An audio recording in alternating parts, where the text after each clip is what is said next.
अवैध गावठी हातभट्टी दारू वाहतूक व विक्रीवर कारवाई। अधीक्षक सो राज्य उत्पादन शुल्क नाशिक यांनी दिलेल्या आदेशानुसार निरीक्षक राज्य उत्पादन शुल्क विभाग नाशिक या पथकाने दिनांक 19/7/2025 रोजी वाल्मिकनगर ते काट्या मारुती पोलीस चौकी रोडवर वाल्मिकनगर पंचवटी नाशिक या ठिकाणी एका रिक्षामध्ये अवैध हातभट्टी गावठी दारू वाहतूक व विक्रीच्या विरोधात कारवाई करून हातभट्टी गावठी दारू तयार करणारे साहित्य 495 लिटर मद्यसाठा ऑटो रिक्षा ताब्यात घेऊन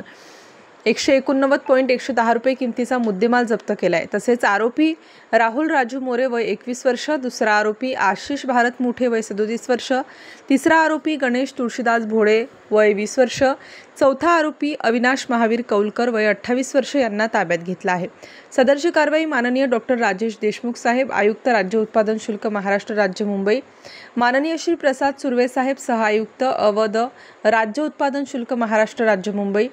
माननीय श्रीमती उषा वर्मा मॅडम, विभागीय उपायुक्त राज्य उत्पादन शुल्क नाशिक विभाग नाशिक व संतोष झगडे साहेब, अधीक्षक राज्य उत्पादन शुल्क नाशिक व असु तांबारे साहेब, उपअधीक्षक राज्य उत्पादन शुल्क नाशिक यांच्या मार्गदर्शनाखाली करण्यात आली। सदर कारवाई श्री दवा कोळपे, दुय्यम निरीक्षक अ1 विभाग नाशिक,